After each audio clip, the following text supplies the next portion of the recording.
In the untamed wilds of the 1800s, where silence was broken only by the wind sweeping across endless plains, a lone cowboy rode with nothing but his horse and the weight of his past. His name was Daniel Carter.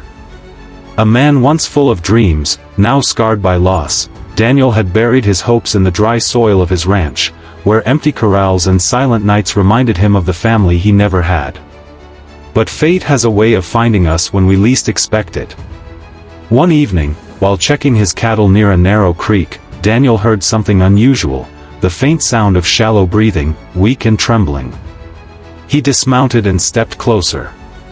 There, hidden in the tall grass by the water, lay a young native girl, no older than 17, her dress torn, her side wounded by an arrow.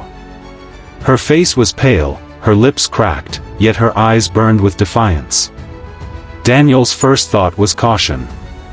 These lands were dangerous, and he knew saving her could mean drawing the wrath of her people. But as he watched her struggle to breathe, a memory struck him, his own little sister, who had died years ago because no one was there to help her. His heart softened.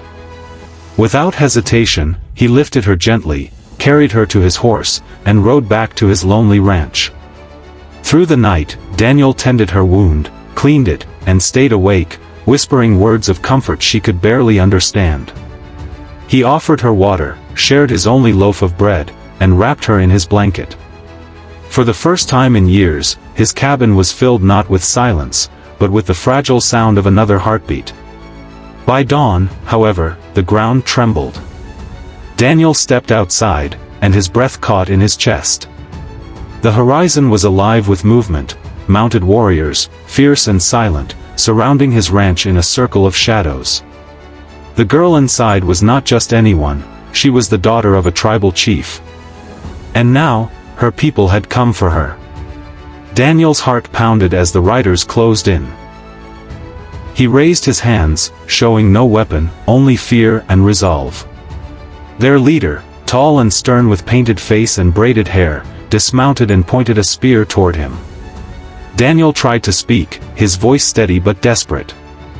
"I found her wounded. I only wanted to save her. I mean no harm." The warriors didn't believe him at first. To them, he was another cowboy, another enemy. The air grew heavy, ready to burst with violence.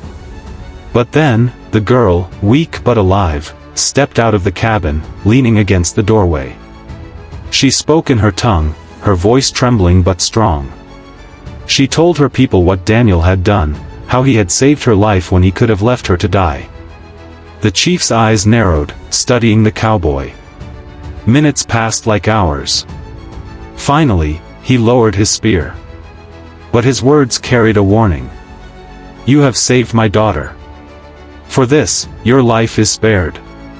But remember, the land does not forget. The choice you made tonight will echo in the days to come." With that, the warriors took the girl and vanished into the dawn mist, leaving Daniel alone once again. Yet something had changed. His ranch, once empty and hollow, now carried the memory of kindness, courage, and the faint touch of destiny. Weeks passed.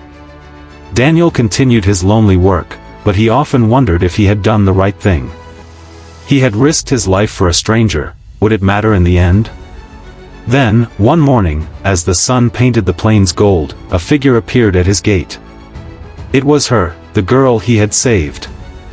This time, she was not wounded but radiant, her eyes bright with gratitude.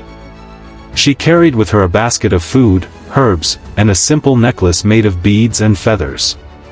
"This is for you," she said softly. "A gift for your courage." Daniel felt something stir in his chest. For the first time in years, he smiled, an honest, unguarded smile. From that day forward, the girl and her people visited his ranch often, not as enemies, but as allies. The once barren land slowly filled with laughter, trade, and friendship. Daniel's act of compassion had bridged two worlds divided by mistrust. And though challenges came, droughts, raiders, storms, they faced them together.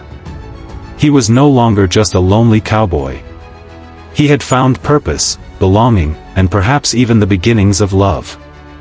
The story of Daniel Carter and the girl by the creek became a legend whispered around firesides, that in a land of harsh survival and endless conflict, one act of kindness could change destiny.